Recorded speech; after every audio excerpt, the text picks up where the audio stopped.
Hello, everybody, and welcome to a video where I'm going to be breaking down more Neon Dynasty Draft preview cards. Before I dive in, I want to remind you that if you enjoyed this video, you're enjoying my Neon Dynasty preview content, be sure to hit that thumbs up button to let me know, subscribe to the channel for more draft content, and comment below with all of your questions, feedback, and thoughts on the cards. And just a quick shout out to all of the patrons who are supporting my content on patreon.com/NicolaiBolas. Let's dive in. I did want to start with a little bit of context because I think this may inform some of the cards I talk about. These are the three gold cards that we have seen up to this point. The blue-red one looks like it cares about artifacts. The green-white one looks like it cares about enchantments. And the blue-black one looks like it cares about ninjas and the ninjutsu ability. So I just thought that that would be a nice little bit of context for those of you who maybe haven't been as up to date on the spoilers, as I'm going to be maybe talking about the decks in terms of this context of, oh, this might fit into this deck or this might fit into this deck. So I figured knowing that baseline might be helpful for you folks. The first preview card we're looking at is Asari Captain. It is a 3 red white for a 4/3 haste, and it makes it so that whenever a samurai or warrior you control attacks alone, it gets +1/+0 for each samurai or warrior you control. Now, we've seen a couple of other cards that reward you for attacking alone with a samurai or warrior, and this looks like it may be a deck that red-white is leaning into. Now, I'm a little bit worried about this archetype, not going to lie. Sometimes they miss on just fundamental strategies, and I feel like they're going to need to push this mechanic or this like gameplay strategy, whatever it is you want to call it, if it's going to be good, because inherently not attacking with all of your creatures is tough for an aggressive deck because it makes it hard to push damage.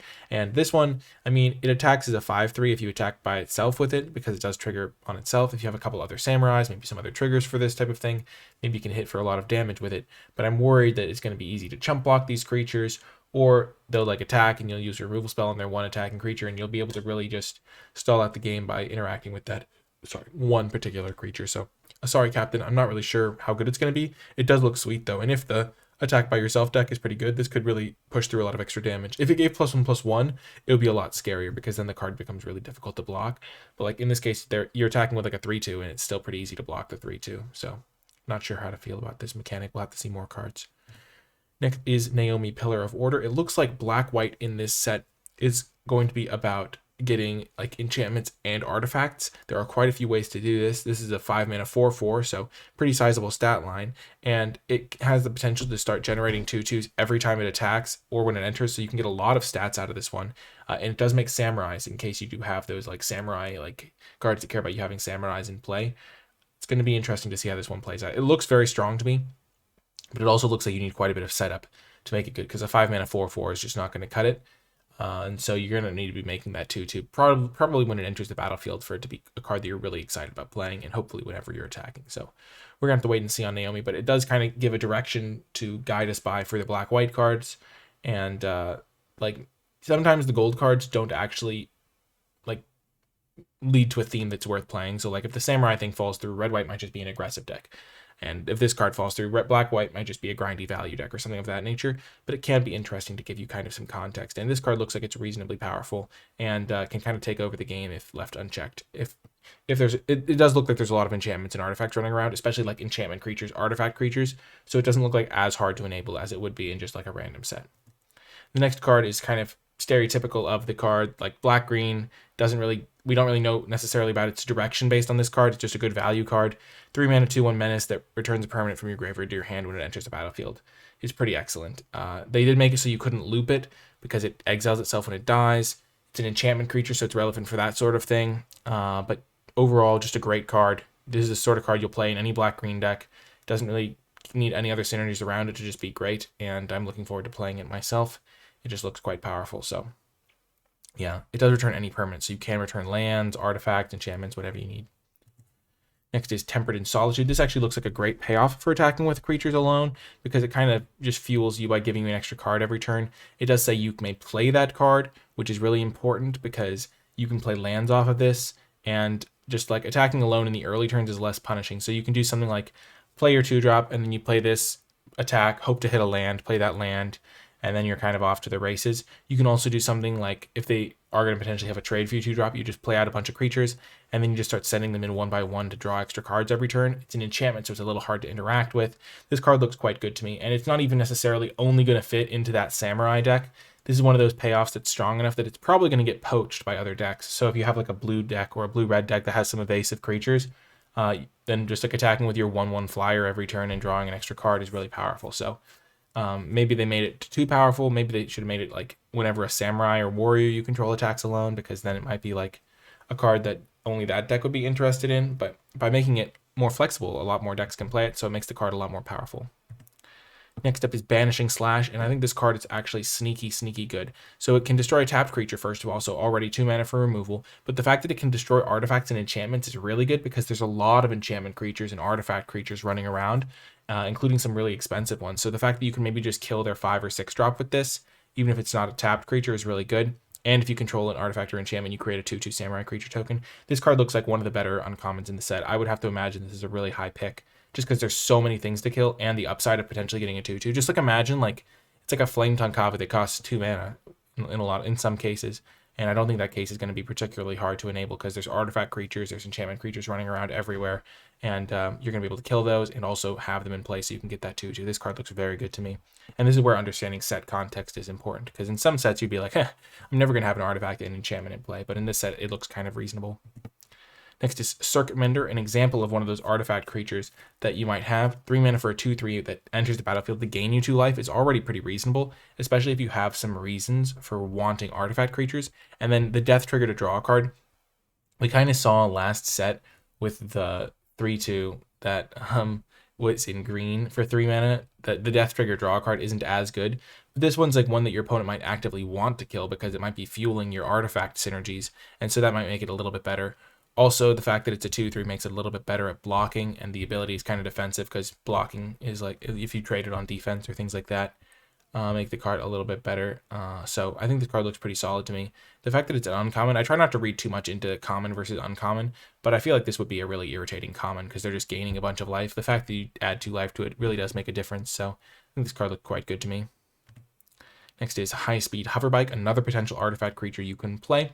It has flash and flying, and you can tap a creature when it enters play. So it's kind of like, I don't know, we've seen cards like this in the past that like enter the battlefield and tap something at instant speed, and you can then kind of use that like leverage. This is an artifact, like a vehicle, so it doesn't actually like work as a creature, but you can use your other creatures to make it into one, and it's just kind of an interesting design. I'm not sure how good it is, because small vehicles like this are sometimes not as good, though Sky Skiff was pretty good as a 2 mana 2/3 with crew 1, and this has some extra upside, so it's probably going to play out pretty well, though you will probably have to build your deck a little bit to make sure you have enough creatures to crew it. Next up is Hotshot Mechanic, a card that cares about crewing vehicles, though we have yet to really see vehicles that have really high like crew costs, so that would make this good. It's an artifact creature, so that's quite relevant. I think that's going to be really good for the decks that care about it, while also not being a huge downside, because if they're using a spell to kill this, like destroy an artifact or something, you're probably going to be trading up on mana anyway. And so this is pretty much pure upside. It's good in your aggressive decks just for being a 2/1. It's good in your artifact decks. It's good in your vehicle decks. So it seems like a great card to me, and probably a pretty high pick just for all the synergies it enables, if you can get those in your deck. Next is Runaway Trashbot, another artifact creature. I tried to group the cards together in ways that made sense. So if you're like thinking, oh my gosh, everything's an artifact creature, I mean, I did kind of try to curate it so that we would see all of the artifact creatures near each other, so we could like look at them in context with each other. But Runaway Trashbot seems pretty good for a deck that is going to potentially have a lot of enchantment creatures and artifact creatures. If you can get this into be a 3 mana like 3/4 or better, it's going to be really good. Enchantments and artifacts going to the graveyard is going to happen. Maybe that's part of Black-Green's theme, because we did see the Black-Green Gold uncommon let you like return a permanent from your graveyard to your hand, so maybe there's going to be some self-mill or things like that. But even without those, in the right shell, this could be pretty good as just like a way to like fuel your like Runaway Trashbot by having your creatures die. Though I think you're going to have to put a little bit of extra work into it, because if this is just a 3 mana 2/4, it's really not worth all of the setup cost that goes into it. So, but if it's like a 3 mana 6/4, then of course it's absurd. So it's going to depend on your exact deck how good this card's going to be, but it does look interesting for sure. And in the right shell could be great. Next is Generous Visitor. This was a card that when I read it, I was like, oh my gosh, what? It looks absolutely absurd if you can get it, especially in multiples, especially with enchantment creatures. It's like whenever you cast an enchantment, you put a counter on target creature. So you can put it onto itself, or you can put it onto any creature you have, or even onto your opponent's creatures if you really wanted to. But like this card just seems great to me. There's a lot of enchantments. There's sagas in this set. This is one of the reasons I wanted to show that green, white, gold card, because it shows that like green, white maybe cares about casting enchantments. And just imagine playing this card on turn 1 into a turn 2 enchantment creature, which doesn't seem that difficult either, and you're just like off to the races. This card seems really good to me, like just a very powerful build around, and I'm really excited to see how this one plays out. It looks like it might have a more niche home, depending, because not every deck can use it potentially. But if you have like 6 or 7 if you have 6 or 7 enchantments, it's probably going to be good enough because you can put counters onto it. I don't know. It's going to depend on exactly how many enchantments you can get in a deck and how many enchantment creatures end up being good. But this card seems great. Another green card, another enchantment creature, the Bamboo Grove Archer. Seems pretty sweet. It's just a great defensive body for if your deck is playing like more late game shenanigans. And then if you are in the late game, you don't have to play it out. You can just use it to destroy a flyer, which are oftentimes some of the more problematic creatures for green. And so this card just looks like it hits on like a lot of the metrics that you care about. Being an enchantment creature, giving you some defenses, and also being a removal spell for flyers. So kind of check. And as a result, I'm pretty excited to try this card out. I kind of like cards like this because the aggressive decks aren't going to want them. So you can get this card a little bit later, which means that your defensive enchantment decks can like really leverage a powerful card that is like really good in your deck, but not necessarily a card other players will prioritize. Next is Geothermal Kami, a great way to reuse like enters the battlefield triggers on your enchantment creatures, or maybe re-trigger a saga if you would really care about that. You also gain some life if you are returning enchantment you control to its owner's hand, which is also really good. It is worth noting that this card doesn't have flying. I thought it had flying the first time I looked at it, and kind of the second time I looked at it, because it looks like a hovering disc, but it does not have flying, so just keep that in mind. I might be the only one who thought it would have flying based on the artwork, but it does not. It does look pretty good, though, because it's pretty much pure upside. 4 mana, 4/3 is a little bit understated, but if you do put some work in, you can like return a beneficial enchantment that gives you an enters the battlefield trigger and gain some life, which is nice. So I think it's not going to be a high pick. It seems like the sort of card that's really good in like a specific deck, so you can get them later, but it seems like it's going to play out well in those decks. Again, being a 4-drop, I guess I shouldn't say again because I haven't made this point yet, but being a 4-drop does make it a little weaker because you don't really need to prioritize 4-drops. You're going to get some 4-drops in your deck that are generally going to be pretty solid. But Geothermal Kami could be pretty good in the right shell, like if you have some enchantment matters cards.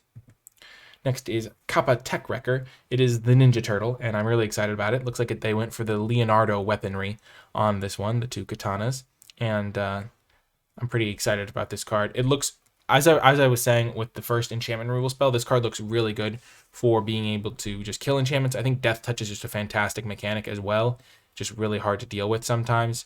And the fact that you just get to like ninjutsu and then either kill one of their artifacts or just have a generally if you ninjutsu this, you're going to be trying to kill one of their artifacts, because otherwise you would want to play it untapped to like have a 1/3 Death Touch blocker. If you're ninjutsuing this and you're not killing an artifact, then I don't really know exactly what you were trying to achieve. Maybe you wanted to reset and enters the battlefield trigger, so it's still nice to have. But generally speaking, if you're going to be ninjutsuing this, you're going to kill an artifact or enchantment. And if you're not, you're just going to play a 1/3 Death Touch blocker. And Death Touch is a great mechanic. It doesn't really matter if it only has 1 power. Overall, pretty great card. I'm really excited to play it. I think it's going to be a pretty high pick. Just killing enchantment seems really, and artifact seems great in this set. Next is a card that cares about the modified mechanic. I haven't shown any cards about that, so I'll read out the full modified text. It's modified creatures, equipments, auras you control, and counters are modifications. So if you've put an equipment on a creature, if you've put an aura, if you put +1/+1 counter, then that's going to count for modified, and it gets +2/+0 for each other modified creature you control. So you don't really benefit from modifying itself, but if you have a couple of other creatures that are equipped or have counters, then this card can really power up. If you can make it a 2 mana 3/3, that's already great. 2 mana 5/3, I mean, it's still probably going to trade for the same cards, but it could potentially hit really hard for a 2-drop. Now, one downside of this type of card is because it's not going to necessarily hit very hard early in the game, because you don't really want to put counters onto it because it doesn't like benefit from being modified itself. But if you can get some other modified stuff going, this card can hit really, really hard. I think it's going to be mediocre though. Overall, just my natural impression is by the time it's really strong, they'll be able to trade with it. But maybe in the right deck, it can just really perform. And maybe there's going to be cheap ways to modify creatures. So you can go like this, followed by 2-drop plus modify that 2-drop, things like that. But I'm not super optimistic on the card, but I think the design is great and it has a lot of potential. So as we see more cards, maybe I'll move up on this one. But I think it's important to be careful of the fact that it is still a 2 mana 1/3. And if your deck cares about attacking, then that might not be ideal for it to be a 1/3. Though maybe your deck's just more mid-rangey, in which case you're just happy to have a 2-mana 1/3 early that then turns into like a real threat they have to trade with. So if maybe you just don't want it in your hyper-aggressive decks, and then it's just great in your mid-range decks. That's kind of my new verdict on the card. It seems like pretty good in your mid-range decks. I do put thought into these beforehand, but then sometimes I talk about the card and I have new connections made in my mind. So I've talked myself up on the card. Let's go. Next is Bronze Plate Boar. It's a 3/2 trample for 3, which isn't the best stats, but you can equip it to your other creatures for 5 mana, and +3/+2 and trample is massive stats-wise. Like, it turns your 3/3s into, like, massive beaters that have to be dealt with, and I think the equipment aspect of this card is going to make it a must-answer threat for your opponents in the late game, and for that reason, I think it's a pretty high pick. It also triggers your modified stuff. Overall, I think the card's just pretty good, and even though the reconfigure is super expensive, you're generally only going to be using the reconfigure to attach. You're not going to be really unattaching it unless they like use an enchantment removal spell to like pacify it or something, because you generally just want to like put this onto your creature, hit them with it over and over until they deal with it, and then put it on a different creature. While it is in its creature state, it is vulnerable, but it still serves its job. It can trade, it can do attacks, it can block, and that's pretty much all you need. So it's going to be a pretty good card, I think. Looks quite powerful to me. Next is Sokanzen Smelter, another way to use your artifacts. It lets you sacrifice them to create 3/1 artifact creature tokens with haste, which is pretty nice. It's a 2-mana 2/2, so already base stats-wise, pretty solid. And then if you can get some cheap artifacts or some artifacts that enter the battlefield and then just sit around doing nothing, you can get some pretty good aggressive like attacks in, because a 3/1 attack artifact creature token is pretty good. You can even like, if you have stuff that cares about artifacts dying, you can just keep sacrificing the same token. You could sacrifice the construct artifact token that you've created turn after turn if you're not going to attack with it, if you did have stuff that cared about that. So that's an interesting synergy to look out for.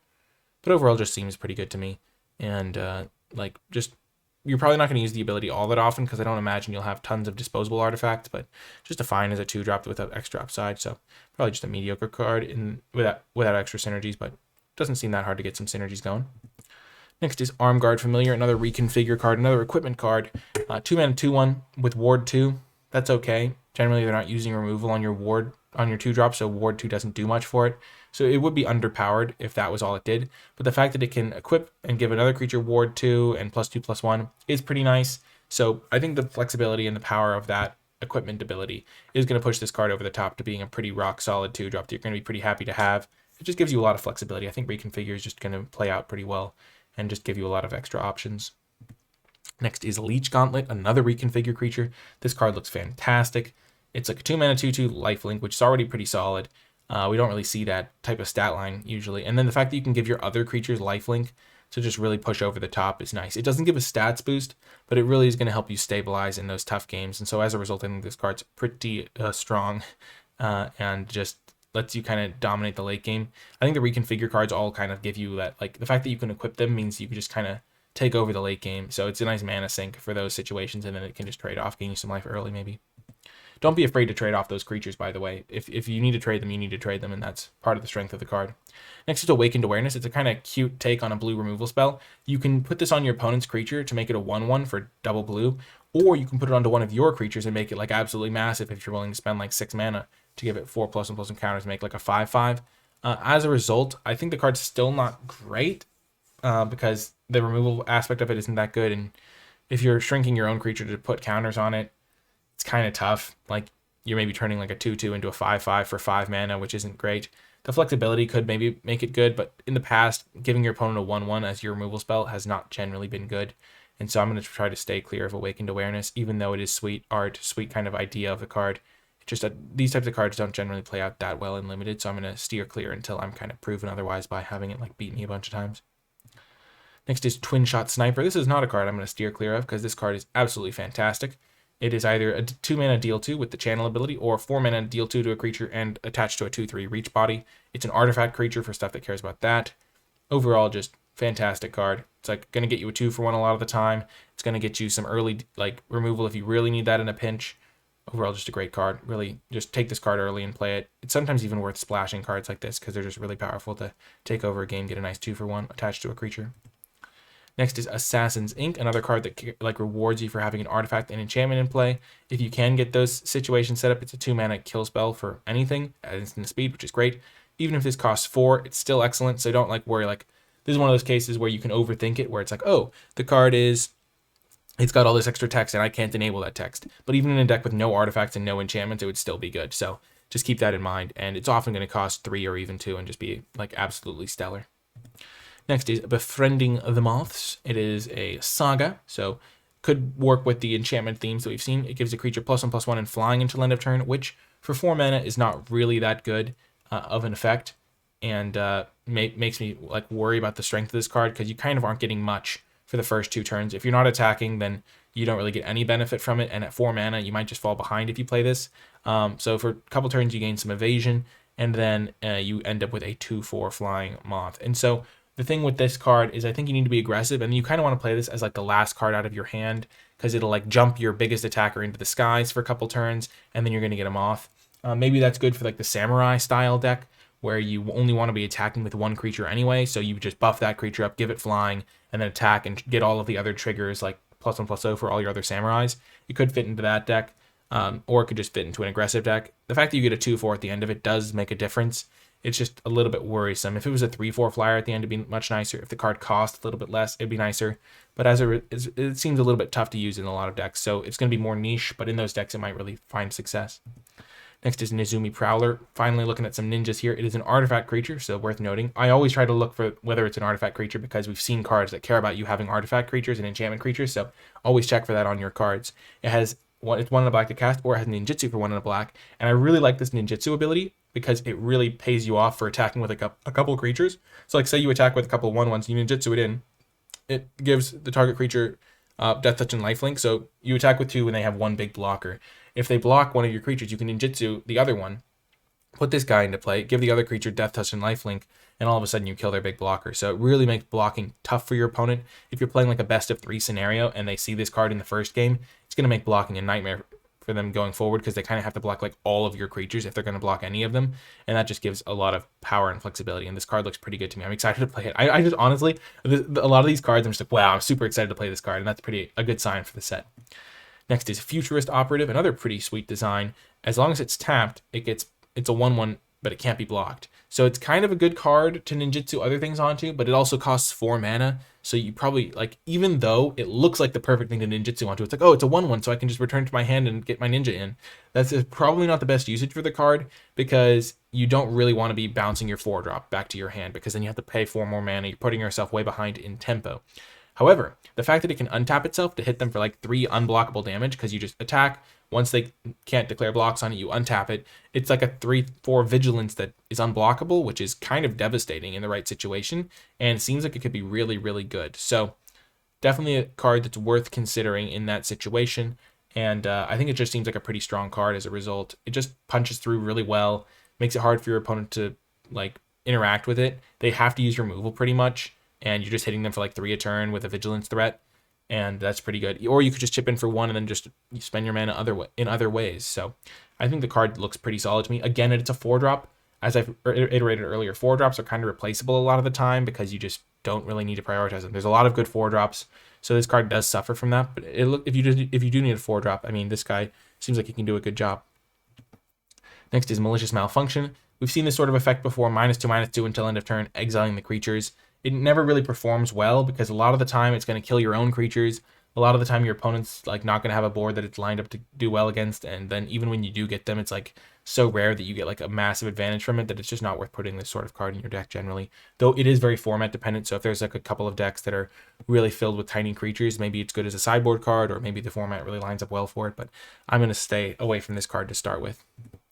And that is the last card. I usually track which card's the last one, but I think I shifted the order around a little bit, so I forgot which one was the last one. But that is going to do it for all of the preview cards. If you did enjoy this video, remember to hit that thumbs up button. It really does help the video succeed. Lets me know you want to see more content like this in the future. Also subscribe to the channel for more draft content, including plenty of Neon Dynasty, and comment below with your questions, thoughts, and feedback to let me know you made it all the way till the end of the video. Leave hashtag Neo nearly here, or neon. I guess it's because the set abbreviation symbol is Neo, so Neo nearly here, but it also spells neon. It's kind of a cool little wordplay. I love getting those little wordplay hashtags for folks to let me know they made it all the way to the end of the video. And as always, comment below with questions, thoughts, feedback, your favorite cards, and things you're excited to try out in the new set. Also, if you would like to support my content, gain access to my card-by-card grade tier list for Neon Dynasty, which I'll post as soon as all of the cards have been revealed. That is on Patreon, patreon.com/NicolaiBolas. It helps me, Patreon support helps me make these videos. It's a couple bucks a month, and it really does go a long way. And you gain access to cool rewards like my card-by-card grade spreadsheets and things like that. And I really do appreciate all of the patrons who help make these videos possible.